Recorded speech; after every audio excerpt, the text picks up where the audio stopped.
Service Committee, August 22nd, 2024. I'd like to call to order Service Committee meeting at 6 o'clock. Members present: Kevin Myers, Zion Hickman, I myself, Chair. Aaron C. Sherrick is absent. This time I'd like to ask for any public participation. Seeing none, moving on to, I'd like to seek approval of minutes for August 12th, 2024, Special Service Committee meeting. I'll make a motion for the approval of minutes from August 12th, 2024 Special Service Committee meeting. Second. Mr. Hickman first, Kevin Myers second. All in favor? Aye. Motion passes. Title IX, Bucyrus Codified Ordinances. I have my copy from administration finally, and I'd like to have Miranda put it on to the rest of the committee members so they can look at it too. Resolution 9. The one question that Council President had emailed us about, have you seen that email yet? He feels there was a portion of that was missing. I just want to make sure that's going to be addressed. It will be addressed when we all get our copies, I guess. Okay. Thank you. Resolution number 227-2024, 2025 OPWC. I would like to have a motion to request emergency legislation allowing the Service Safety Director to apply for the 2025 OPWC grant to be used for replacement of water lines on South Sandusky Avenue. Mr. Chair? Yes. I wanted to clarify, you had already requested that at your previous meeting. However, I missed it that you had added the part contingent upon approval from the Finance Committee, and then we decided in Finance Committee that we didn't need to do anything at the time since there was no money received yet. So just for the transparency and clarity's sake, I will again make a motion requesting legislation to allow the Safety Service Director to apply for the 2025 OPWC grant to be used for the replacement of water lines on South Sandusky Avenue as an emergency. I'll second. First by Mr. Myers, second by Mr. Hickman. All in favor? Aye. Motion passes.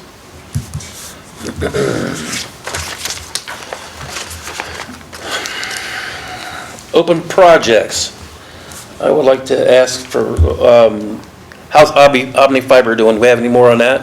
Can we take it off the list yet? No. Not yet? Okay. We're still doing the software. How's your, while you're looking, how's your punch list going for all the things that they need to repair? I know that the one sidewalk that I'd spoken with you about did get taken care of. Do you feel that they're living up to their expectations at this point? We're working on it. Okay. You feel that progress is being made, or you got to stand still? So, Okay. we're not there. Putting you on the spot. We go out there, someone looks at them. Okay. Are they done digging at this point? Officially, no. Okay. Wow. And that was supposed to be done in May? Anybody else have any open projects they want to discuss? No, sir. Any more public participation then? Seeing none. Oh, sorry. Wasn't going fast enough, Mr. White. That's all right. Craig White, 1125 Hillcrest Drive. That copy of your draft on Title IX, is that going to be available to the public? Yes. So it'll be put on Documents on Demand? Mhm. Okay, thank you. Any more public participation? Okay, seeing none, I'm going to adjourn at 6:04. Ready? Yep. Economic Development Committee, August 22nd, 2024. I'll call Economic Development Committee to order at 6:05 p.m. Members present are Vicki DeShawn, Christopher Moritz, myself, Zion Hickman Chair. Carolyn Shireman is absent. Do we have any public participation for economic development? Seeing none, move on to the approval of minutes from the August 8th, 2024 regular Economic Development Committee meeting. I I move to approve the minutes from the August 8th, 2024 regular Economic Development Committee meeting. I second. Have a motion from Mr. Shawn, a second from Mr. Moritz. All those in favor? Aye. Aye. Motion passes. Have anything on our open projects you wish to discuss? I do not. I don't either. I'll be getting a hold of Sarah at some point next week to see our progress on the JED/CETA meeting and see where we are with that. Have any more public participation for economic development? Seeing none, before I adjourn, I'd like to thank Mr. Shawn for keeping the committee in check while I was away at work. She's done a very fantastic job and has done more than I thought she would have done. And I would like to thank you for that. You're welcome. And with that, I will adjourn economic development at 6:07 p.m. Health and Safety Committee, August 22nd, 2024. The Health and Safety Committee meeting is called to order at 6:08 p.m. Members present are Kevin Myers, James Me, and myself, Vicki DeShawn, as chair. Absent is C. Aaron Sherrick. First, we have public participation. Anyone that wishes to speak to the Health and Safety Committee, please come to the podium, state your name and address. Seeing no one. Next, I'll entertain a motion to approve the minutes from the August 8th, 2024 regular Health and Safety Committee meeting. So, Motion by Myers, second by me. All those in favor say aye. Aye. Next, we have on the agenda a letter from the Traffic Commission. Dear Health and Safety Committee, the City of Bucyrus Traffic Commission would like to recommend one amendment to the traffic control map to add the stop sign on Pearl Street. So at this time, I'll ask for a motion to amend the traffic control map and file of the codified ordinances of the City of Bucyrus, Ohio, to provide for the placement of a stop sign on the southeast corner of Pearl and Nevada Road for northbound traffic. Sure. Did you get a chance to have the, how the traffic control map entry would be typed up? No, we didn't know. Okay. Do you want to see how? Nope. Oh. Nope. I want to use your notes though. Oh, sure, sure. I will make a motion requesting the traffic control map be updated to include a stop sign on the southeast corner of Pearl at Nevada Road for northbound traffic. And do you need that as an emergency? It's been that way for a long time. No emergency. And yes, the last one we did in 2010 for a stop sign, yeah, was not as an emergency. Second. I have a motion from Myers, a second from me. I guess I should ask any discussion. Seeing none, all those in favor say aye. Aye. I should say motion passes. I forgot to say that before. Next, open projects. Well, no. Yes, I will say open projects. And then I'll start out with, tonight we were going to have two individuals come and speak to us on the TNR, Trap Neuter Return Program.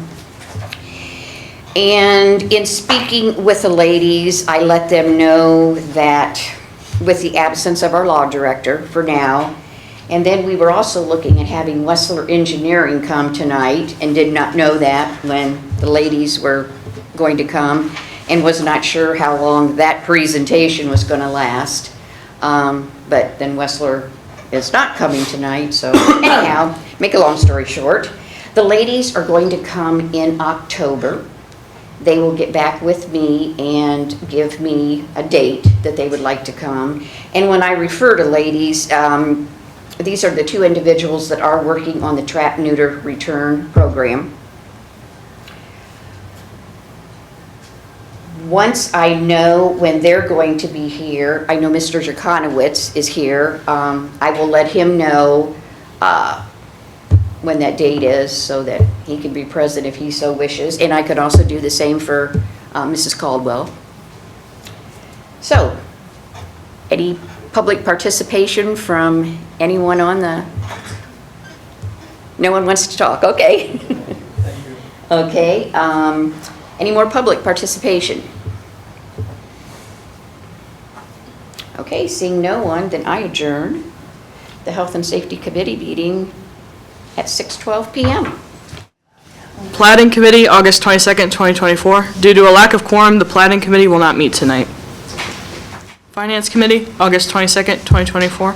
Call the Finance Committee meeting to order at 6:14 p.m. Members present are James Me, Christopher Moritz, Vicki DeShawn, and myself, Kevin Myers, as chair. Is there any public participation for finance? Seeing none. You have before you the minutes from the August 8th, 2024 regular Finance Committee meeting, as well as the minutes from the August 12th, 2024 special Finance Committee meeting. I'll either entertain a motion to approve collectively or one at a time. Which one, sir? Okay, I have a motion by Mr. Me to approve both of them collectively. I'll second. And a second by Mr. Moritz. Any other discussion? If not, all in favor say aye. Aye. Aye. Opposed, the same. Motion carries. All right, up next is transfers and appropriations for purchase of real property. Ms. Lewis. Hi, in order to make the purchase of real property, we need to move some money around. So starting with the transfers in Fund 202, the Safety Forces Levy, under Program 7115, the Fire Department, we are going to be deducting $50,000 from item line 21, Personal Services, and putting that into item line 23, Contractual Services. That is it for transfers. Regarding appropriations, under Fund 247, the Permanent Improvement Fund, under Program 7790, General Government, we are appropriating $10,000 into item line 25, Capital Outlay. All right, a question. Are we putting the cart before the horse since we haven't, the full council hasn't approved the sale or the purchase yet? I just didn't know if we needed to wait for that to happen before we took this step or not. I know we don't have a law director to ask that question to, but I feel like in the past we've always made sure that we've completed one step before we move on to the next step. That's true. I'm willing to wait. Okay. And that's just for the transfer or for both of those? I mean, it can just be both. Okay.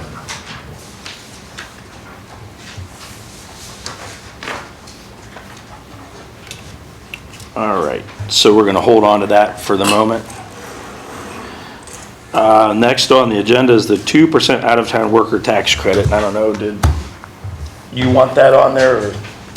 Can I say something really quickly? You may. Okay, so I wanted to admit to a mistake at a previous meeting. I had stated that the out-of-town worker tax credit was not 2%. I was incorrect due to conflating the tax credit with the percentage of credit of the tax rate. The 2% out-of-town worker tax credit is correct, and therefore the referral does not need amended. Sorry, Vicki. Okay. No, you're fine. I have a statement to make. Go ahead. After I spoke at the July 25th Finance Committee meeting, I was reading Facebook posts, and I think people may have misunderstood why I referred the 2% out-of-town worker tax credit. So I would like to read again what I had read back on July 25th. At the July 25th, 24 Finance Committee meeting, discussion was held on the necessity that the 3.25 mil property tax levy for fire and police equipment be passed. It was suggested by citizen Greg White and council member Chris Moritz that in order to have a strong turnout by out-of-town workers, which would hopefully result in a passage of the levy, that legislation be prepared stating if the levy passes, that this council and future councils would not go after the 2% out-of-town worker tax credit for the 5-year period of the levy. Law Director Gerner also stated that council could pass a statement or issue a proclamation stating as such. It was also stated, however, that one council cannot dictate what another council can and cannot do. After listening to the audio recording of the finance meeting and the back and forth conversations between committee members and citizen Clarissa Slater, I am now understanding that at that meeting she was questioning, since we are looking to protect the 2% out-of-town worker tax credit, if it was necessary for a new referral to be done, since the open project list currently stated then revocation of out-of-town worker tax credit. At that meeting, I stated to Mrs. Slater that I thought we were fine with the current open project list in the way it was stated. However, after doing some research, I advised that I do not believe such is the case, and was why I moved that the 2% out-of-town worker tax credit be referred to the Finance Committee, so that when the committee wanted to talk about protection of it, it's, I don't want to say legally, but it's properly identified on the open project list. So, like I say, I think people were getting a little concerned, thinking that we were going to be going after doing something with that 2% credit. And as of right now, that is not the case. It's just we wanted to have, or I wanted, and I'm sure the committee does too, have it properly identified, especially in light of. Yeah, so I'm appreciative of you dotting the i's and crossing the t's there. And I think some people read that on the agenda and were immediately infuriated, thinking that we wanted to discuss removing that. And thank you for clarifying that. And I think we all discussed this at length the last time. I know we discussed, I think the mood of the committee was not to request any legislation to create, more paperwork and more expense.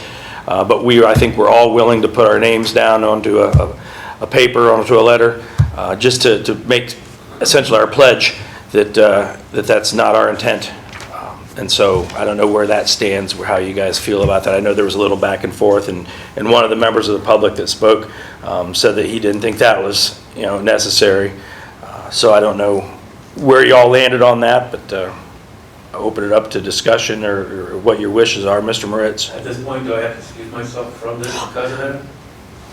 Yes, that was brought up, and thank you, Yes, thank you. for remembering that. You don't have to leave. So, yeah, I think I do have to settle this. I think it would be best if you went to the gallery out there. And for clarification purposes, Mr. Moritz, the reason that you are excusing yourself for that is because you do work out of town, and so you are one of the people that could potentially be affected by this. And so you've chosen to remove yourself at the advice of Mr. Gerner. And I applaud you for that, and I thank you for that. So that's to the public why Mr. Moritz is not going to participate in this conversation. Mr. Me. So considering that we don't have a law director, I would be comfortable if Vicki would draw something up that we could all sign. I don't think she is. Okay, if you're not comfortable with it, I'm not. So. I appreciate your confidence in me, and I know I'm one that likes to be right in, but. I've got a suggestion that'll alleviate some of this for the moment.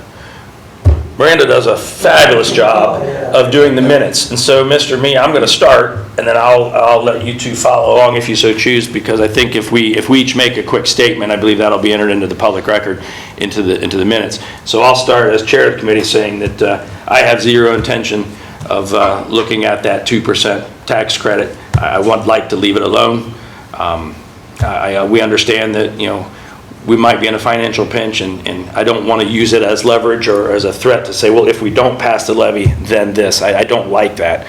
But I will go on the record as saying that, if this levy passes, absolutely, without a shadow of a doubt, I have zero intentions of ever trying to remove that at this point.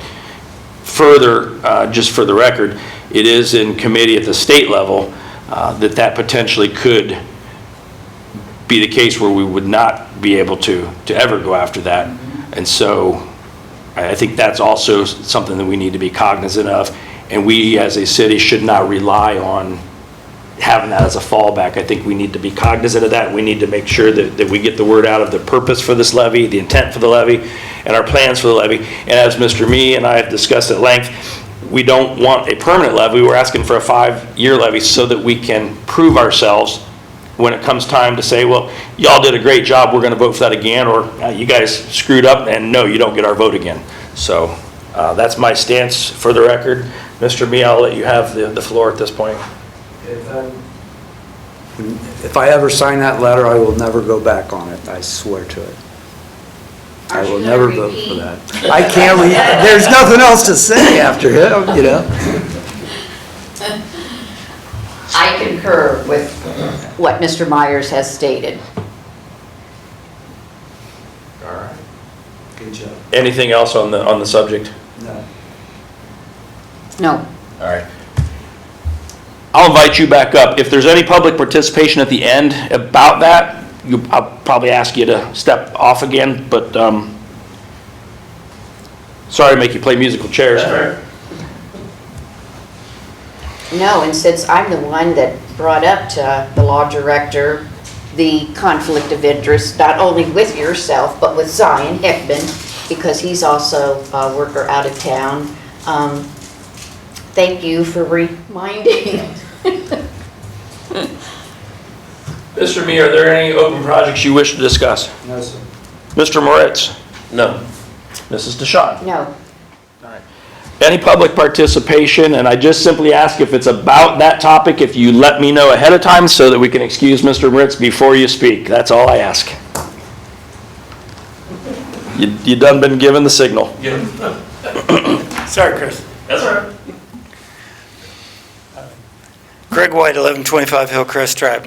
Vicki, I appreciate what you stated and clarified, but with what's going on down in Columbus right now, okay, with property taxes and financials to cities and stuff like that, I applaud you guys for at least saying what you guys said, but there's no guarantee whatsoever, and I want the public to understand this because I've received some phone calls in the last couple weeks from people, and I've talked to a couple other people, that older people don't have the money for this.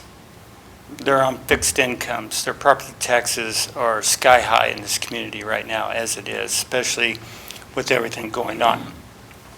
And I told them, remember, when you go to your voting place, that's between you and the machine and nobody else. But I think what it is like Mr. Myers is saying, there is no guarantee whatsoever in this levy, okay? It doesn't mean that you guys might have to do it next year or whatever, or the next council people might have to do that who are going to be here, in 2026, okay? So when you affect that many people in this community, it takes a toll on it. You look at the prices of everything and skyrocket, and I understand that we do need vehicles for the police department. I'm not questioning that a bit. Once again, I brought it up at the last meeting and I'll bring it up again. The former council made agreements to at least purchase, and Mr. Myers knows this for a fact too, that they were going to purchase at least one cruiser per year, possibly two. Nothing got done, period. There has been no purchases. So that to me tells me that people are not budgeting for what needed to be done. Mr. Myers has also stated on record too, is that we don't need bells and whistles on vehicles, okay? The NFPA code allows the refurbishing of vehicles. You don't have to buy a new vehicle every 20 years. You can refurbish them under the NFPA codes, okay? You can send vehicles down, have them refurbished for half the price of new vehicles. New chassis, you can fix up whatever you need on the inside or whatever, and they're back to what you need. You know, the past administrations have not used that tool to their advantage, okay? Especially when they had the smells breaking down. They had 2 of them. They could have sent one to a rehab facility for minimum cost. Now, I'm not saying bone minimum, but a couple $100,000, $200,000, $250,000. They could have had those vehicles refurbished to meet the NFPA code. Okay, pump test, ladder test, hose test, which is done annually no matter what. But the vehicles themselves could have been refurbished. Engines could have been overhauled, new gauges, everything could have been put on, but no one took that progressive step in the years past. Okay? So I'm informing this council that those are options that are available. You don't have to go out and buy a $336,000 unit. You can rehab what you have and make do. Okay? Police cars, you cannot do that. Okay? I understand that. They get the mileage on them. They get used. They're used hard sometimes. I understand that. That's why I was a component that wanted to say one for the police, one for the fire. Because I think more people have talked to me, have said they'd rather put more toward the police department than they would the fire department. I said, that's your opinion, not mine, okay? But I think some of the things that have to be looked at is what people want to do. Do they want to vote for this or they don't want to vote for it? Okay? And they have to look at their own finances. I think Ray said the great thing at the last council meeting, okay?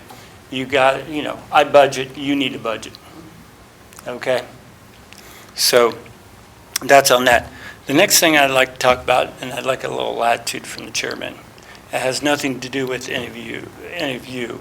Can I stop you real quick? Sure. You're going to get to continue, but I want to address a point you made on that topic. The law director was supposed to be looking into it. I will go ahead and take the initiative. I'll make some phone calls. There are some exemptions made for the property tax for the elderly and retirees and things. And he was going to get the specifics on that. Right, they get certain tax credits. Yeah, and I don't know what those. They get homestead exemptions. I want to get clarification and have some what ifs from the county auditor. Once you get over a certain age, you get homestead on your property. So okay? I will have that at our next meeting, so you can continue. Okay. If Chris wants to rejoin, I'm done with that subject. So may I have a little latitude on my next thing that I actually... As long as it's about something that's in... Well, it has to do with meetings. I'm asking for a little latitude. If it's finance committee related, if not, then that belongs at the council meeting. Okay, thank you. I'll bring it up then. Okay. Any other public participation? All right. Seeing none, we will adjourn at 6:31 p.m.